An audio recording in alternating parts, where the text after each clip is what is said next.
नमस्कार दोस्तों, मैं राजेश अग्रवाल पन्ना कंपटीशन क्लासेस में आपका स्वागत करता हूं लेक्चर नंबर 46 के साथ, जो कि नियंत्रण का पार्ट 6 है। अंतिम लेक्चर है मैनेजमेंट के पांचों फंक्शन का, planning, organising, staffing, leading and controlling. तो कंट्रोलिंग का लास्ट लेक्चर है और लेक्चर नंबर 47 से अपन विपणन या मार्केटिंग के बारे में बात करेंगे और फिर कुछ लेक्चर्स अपन बात करेंगे फाइनेंशियल पार्ट्स के बारे में। इस तरीके से मैनेजमेंट का कोर्स समाप्त करेंगे। तो आज नियंत्रण का अंतिम लेक्चर है जिसमें अपन बात कर रहे हैं, पिछली कंटिन्यू करेंगे, प्रबंधकीय नियंत्रण की तकनीकें, उसी को कंटिन्यू करेंगे।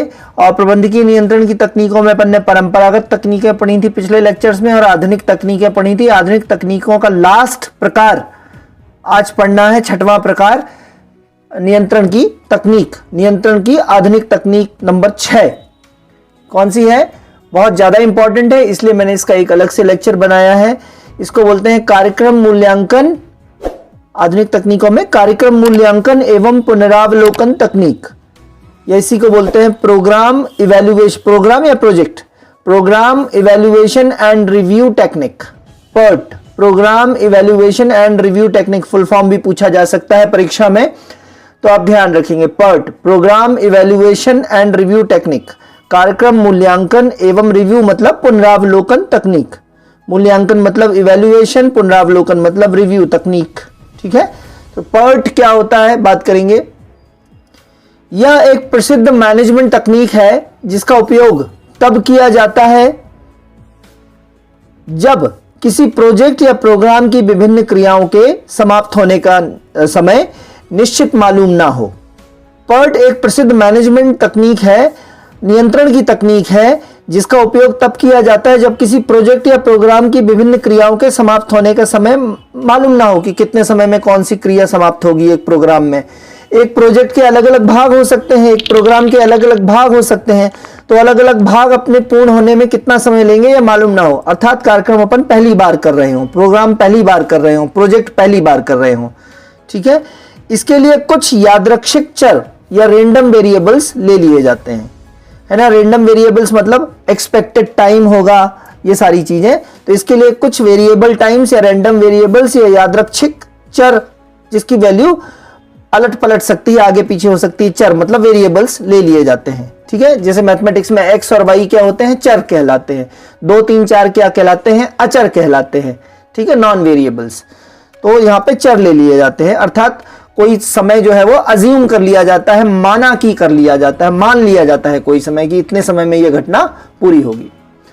अर्थात ऐसी सभी क्रियाएं जहां समय, उन क्रियाओं के पूरे होने का समय मालूम ना हो, तो प्रोजेक्ट या प्रोग्राम के नियोजन अर्थात प्लानिंग, समय सारणीयन अर्थात शेड्यूलिंग तथा नियंत्रण अर्थात कंट्रोलिंग, इसके लिए पर्ट तकनीक का उपयोग करते हैं। परीक्षा में सीधा सीधा प्रश्न बनेगा, पर्ट तकनीक का उपयोग निम्न में से किसके लिए नहीं करते हैं। तो किस किस के लिए करते हैं, प्लानिंग के लिए करते हैं, शेड्यूलिंग है ना, किस क्रिया में कितना समय लगेगा उसी को समय सारणीयन बोलेंगे या शेड्यूलिंग बोलेंगे। और नियंत्रण तकनीक अभी पढ़ ही रहे हैं अपन, नियंत्रण तकनीक ही पढ़ रहे हैं पर्ट को, तो नियंत्रण के लिए पर्ट तकनीक का उपयोग करते हैं। ठीक है, ऐसी सभी क्रियाएं जहां समय मालूम ना हो पूरे होने का तथा प्रोजेक्ट का नियोजन, समय सारणीयन तथा नियंत्रण के लिए पर्ट तकनीक का प्रयोग करते हैं। इंपॉर्टेंट है, हर एक लाइन इंपॉर्टेंट है, ध्यान दीजिएगा जरा।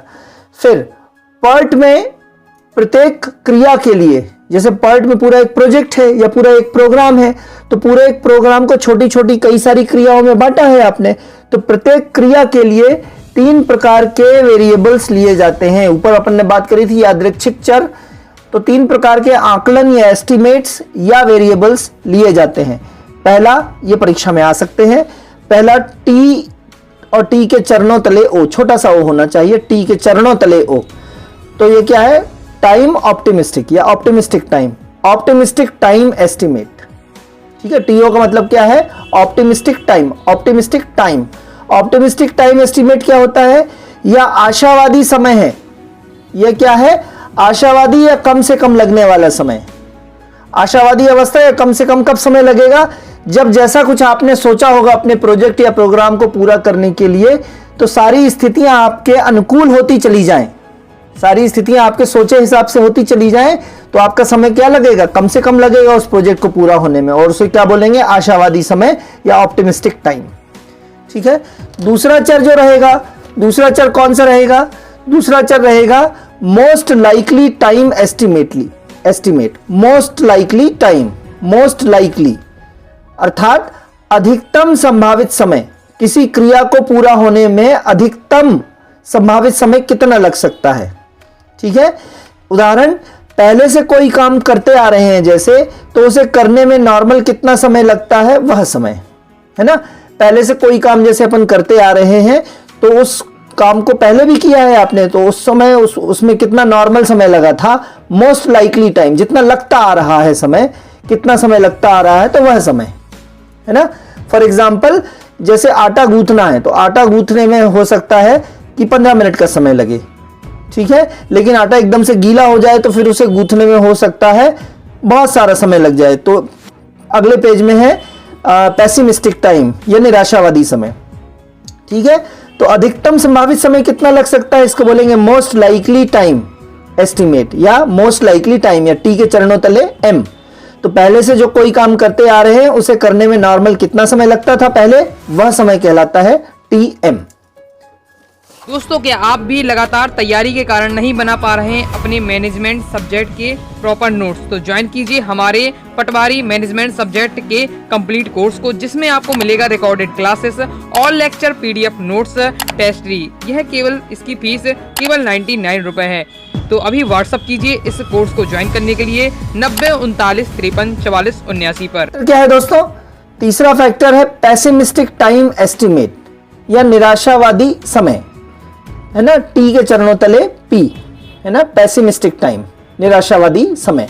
निराशावादी समय क्या होता है, जैसा जैसा आपने सोचा वैसा वैसा बिल्कुल नहीं हुआ और आपको बहुत समय लग गया प्रोजेक्ट कंप्लीट करने में, है ना। आपने सोचा कि 1 महीने में मैनेजमेंट अभी बचा है, 1 महीने में मैनेजमेंट पढ़ लेंगे, लेकिन अचानक किसी व्यक्ति की तबीयत खराब हो गई और फिर नहीं पढ़ पाए और फिर एग्जाम में अच्छा नहीं कर पाए, इसलिए पहले से पढ़ के रखिए उसको। ठीक है। तो निराशावादी समय, क्रिया को करने में लगने वाला अधिकतम समय जब स्थितियां प्रतिकूल हों, जब स्थितियां आपके प्रतिकूल हों, आप पढ़ना चाह रहे हैं मैनेजमेंट के लेक्चर, लेकिन मेहमान आके बैठ रहे हैं आपके घर में, कहीं कोई रिश्तेदार आ रहा है, तो आपकी प्रतिकूल परिस्थितियां हैं और उसमें फिर मैनेजमेंट पढ़ने में आपको बहुत अधिकतम समय लग रहा है, तो उसको बोलेंगे पेसिमिस्टिक टाइम। तो 3 तरीके के समय हो गए, TO पीछे के पेज में ऑप्टिमिस्टिक टाइम है ना, फिर TM मोस्ट लाइकली टाइम, जो अधिकतम संभावित समय लग सकता है वो, और निराशावादी समय जो आपने सोचा नहीं हो उतना समय लग जाए, स्थितियां बिल्कुल प्रतिकूल होती चली जाएं और आपका समय काम करने का बढ़ता चला जाए, उसको बोलेंगे TP या पेसिमिस्टिक टाइम। तो समझ में आ गया आपको, PERT टेक्निक में 3 तरीके के वेरिएबल्स या एस्टिमेट लिए जाते हैं। ये थी PERT technique, programme evaluation and review technique, सिर्फ फुल फॉर्म भी पूछ सकते हैं। अब इसी का दूसरा पार्ट है आलोचनात्मक उपाय प्रणाली, या इसी को बोलेंगे क्रिटिकल पाथ मेथड, CPM, आलोचनात्मक उपाय प्रणाली, क्रिटिकल पाथ मेथड या CPM, critical path method full form आ सकता है। ये कैसा है, इसमें नेटवर्क डायग्राम बनाकर, इस तरीके से कुछ नेटवर्क डायग्राम बनता है, इस तरीके से देखेंगे आप, कुछ नेटवर्क डायग्राम बनता है। तो नेटवर्क डायग्राम बनाकर इस बात का पूर्वानुमान लगाया जाता है कि प्रोजेक्ट को पूरा करने में कितना समय लगेगा। पूर्वानुमान लगाया जाता है कि किसी प्रोग्राम या प्रोजेक्ट को पूरा करने में कितना समय लगेगा। और क्रिटिकल पाथ क्या होता है ना, क्रिटिकल मतलब ऐसा पाथ जो बहुत इंपॉर्टेंट है। तो क्रिटिकल पाथ एक प्रोजेक्ट के लिए बहुत सारी क्रियाओं की एक श्रृंखला होती है। बहुत सारी क्रियाएं हैं, ये जो गोले बनाए हैं मैंने, ये बहुत सारी क्रियाएं हैं।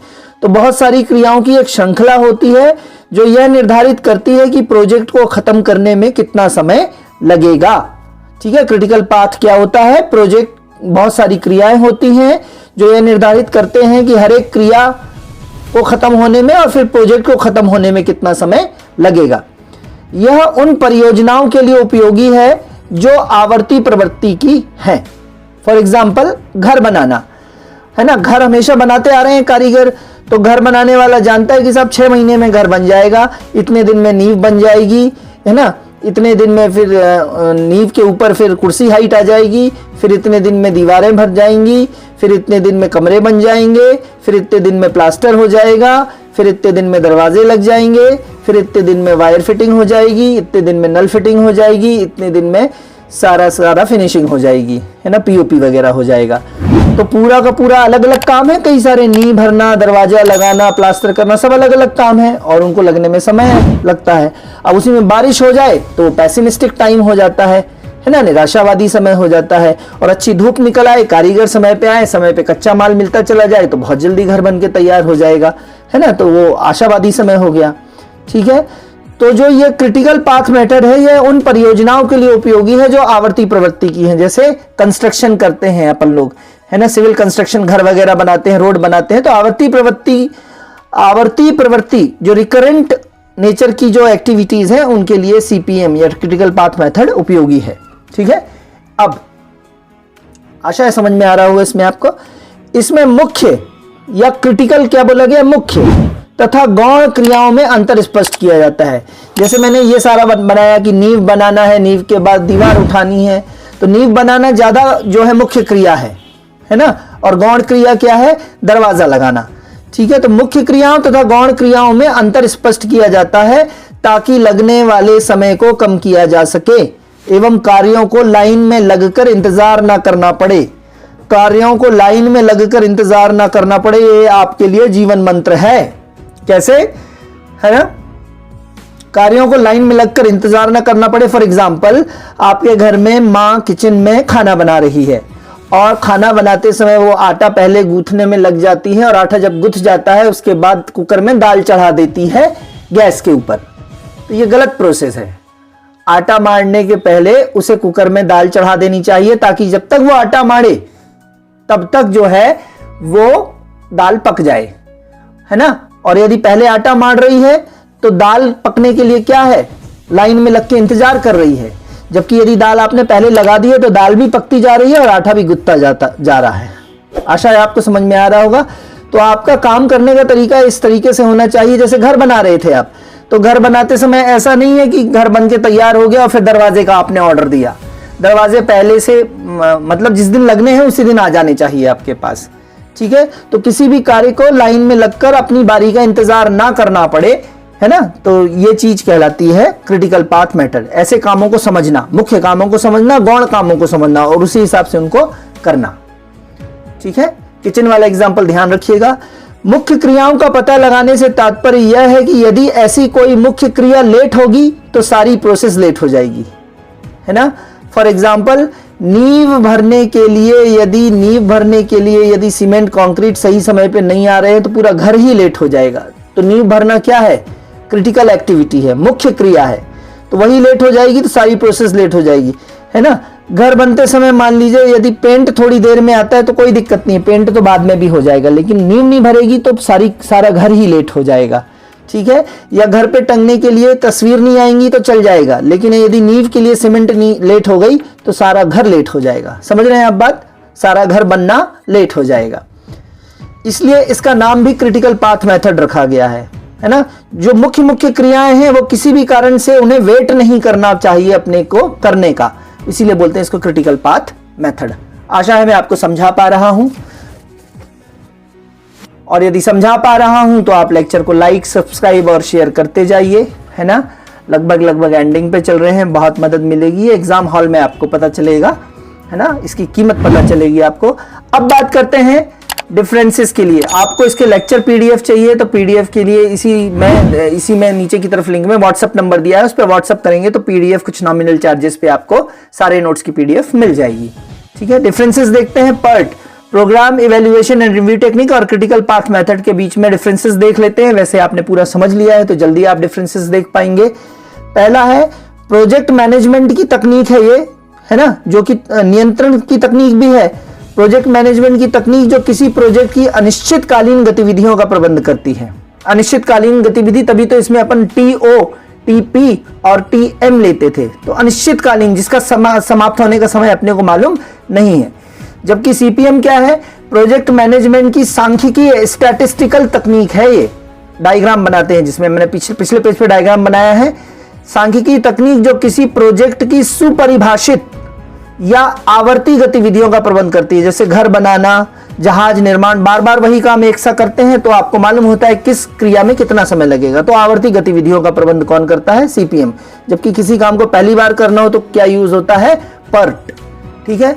दूसरा है इवेंट ओरिएंटेड है, यह घटना केंद्रित है, जबकि यह कैसा है? क्रिया केंद्रित। हर एक क्रिया में लगने वाला समय इसमें निर्धारित किया जाता है, जबकि इसमें पूरा का पूरा प्रोजेक्ट पूरा होने में कितना समय लगेगा उस पर निर्धारण किया जाता है। तीसरा है रिसर्च तथा डेवलपमेंट प्रोजेक्ट, R&D। अभी अभी आपके सामने कोरोना आया था, तो कोरोना के लिए जो वैक्सीन बनानी थी उसके लिए R&D करना था, रिसर्च एंड डेवलपमेंट करना था फार्मा सेक्टर में। तो रिसर्च एंड डेवलपमेंट, आपको नहीं मालूम कि कोरोना की वैक्सीन 6 महीने में आ जाएगी कि 6 साल में आएगी कि 60 साल में आएगी, तो आपको समाप्ति का वैक्सीन डेवलपमेंट का समय नहीं मालूम है, पहली बार कर रहे हैं, अनिश्चितकालीन गतिविधि है। तो समझ में आया आपको? R&D, रिसर्च एंड डेवलपमेंट सबसे ज्यादा किसमें होता है? दवाइयों के सेक्टर में, फार्मा सेक्टर में होता है। ठीक है। तो रिसर्च एंड डेवलपमेंट प्रोजेक्ट के रूप में विकसित हुई कौन सी तकनीक? PERT। जबकि कंस्ट्रक्शन प्रोजेक्ट, जैसे कि मैंने बताया, सड़क बनना, घर बनना, ये सारे कंस्ट्रक्शन प्रोजेक्ट जो बार बार करना है, तो इसके लिए कौन सी विकसित हुई है? CPM। फिर इसके बाद बात करते हैं ये प्रायिकता आधारित मॉडल। इसमें प्रोबेबिलिटी बता सकते हैं, निश्चितता नहीं होती है ना, वैक्सीन कब तक डेवलप हो जाएगी ये निश्चित नहीं है। जबकि ये कैसा है? CPM निर्धारित समय आधारित मॉडल है। फिर इसमें क्या है? समय को न्यूनतम करने में केंद्रित होता है ध्यान। T ऑप्टिमिस्टिक टाइम, आशावादी समय, TO ऑप्टिमिस्टिक टाइम। तो समय को न्यूनतम करने में, न्यूनतम से न्यूनतम कर सकते हैं, यही PERT तकनीक का उद्देश्य है। और यही नियंत्रण की भी तकनीक है कि किसी भी क्रिया को करने के लिए इकाई समय जो है वो कम से कम लगे। इसमें सिर्फ समय को न्यूनतम करने की बात है, जबकि CPM में समय एवं लागत का बेहतर संतुलन स्थापित करने पर केंद्रित होता है। समय और लागत दोनों आ गए इसमें, और इसमें क्या है? सिर्फ समय। ठीक है। फिर अनावर्ती प्रकृति होती है, पहली बार कुछ कर रहे होते हैं, नॉन रेपिटेटिव नेचर होता है। आवर्ती प्रकृति होती है, बार बार घर बनाइए, जहाज बनाइए, रेपिटेटिव नेचर होता है। यहाँ पे मुख्य तथा गौण क्रियाओं में अंतर स्पष्ट नहीं होता, क्रिटिकल क्रियाओं में अंतर स्पष्ट नहीं होता, जबकि यहाँ पे गौण तथा मुख्य क्रियाओं में अंतर स्पष्ट होता है, ताकि प्रोसेस में कार्यों को अपनी बारी का इंतजार ना करना पड़े। समझा चुका हूं, दरवाजा लगाना, घर बनाना, ये सब। नेक्स्ट है ज्यादातर R&D प्रोजेक्ट उपयोगी, ऊपर बता चुका हूं। R&D मतलब research and development, pharma sector में जो होता है। और ये ज्यादातर कैसी प्रकृति होती है? नॉन रिसर्च प्रोजेक्ट, जैसे सिविल कंस्ट्रक्शन, वही घर बनाना, रोड बनाना, ब्रिज बनाना, ये सारी चीजें तो नॉन रिसर्च प्रोजेक्ट होते हैं इसमें शामिल, जैसे कि सिविल कंस्ट्रक्शन और जहाज निर्माण आदि। और ध्यान देंगे इसमें 3 समय आकलन तैयार किए जाते हैं। कौन कौन से? TP, TO, TM। 3 समय आकलन तैयार किए जाते हैं, जबकि इसमें एक ही समय आकलन, एक क्रिया के लिए एक ही समय आकलन तैयार किया जाता है। और लास्ट पॉइंट है इसमें, 1950 में PERT को 1950 में US नेवी ने विकसित किया है, जबकि CPM को 1957 में ड्यूपॉन्ट कंपनी है, एक एग्रीकल्चर की पेस्टिसाइड कंपनी है, ड्यूपॉन्ट अमेरिका की। ठीक है। जिसने वो सीड बनाया था जिसको आप बोलते हैं कि जेनेटिकली मॉडिफाइड, GM सीड जो बनाया है ड्यूपॉन्ट ने। ड्यूपॉन्ट अमेरिका की बहुत बड़ी कंपनी है पेस्टिसाइड की। तो 1957 में ड्यूपॉन्ट कंपनी ने विकसित किया है किस टेक्निक को? CPM को। इसको किसने विकसित किया है? US नेवी ने। ठीक है दोस्तों, तो इस प्रकार से यहां मैनेजमेंट के 5वां फंक्शन नियंत्रण जो है पूरी तरीके से समाप्त हो जाता है। और अब अगले लेक्चर से अपन बात करेंगे मार्केटिंग मैनेजमेंट के 2 या 3 लेक्चर के, और फिर फाइनेंस साइड के लेक्चर के, और इस तरीके से अपनी मैनेजमेंट को समाप्त करेंगे अपन, है ना दोस्तों। आपको पसंद आ रहे हैं तो सब्सक्राइब करिए, शेयर करिए, लाइक करिए। थैंक यू, धन्यवाद, गुड बाय।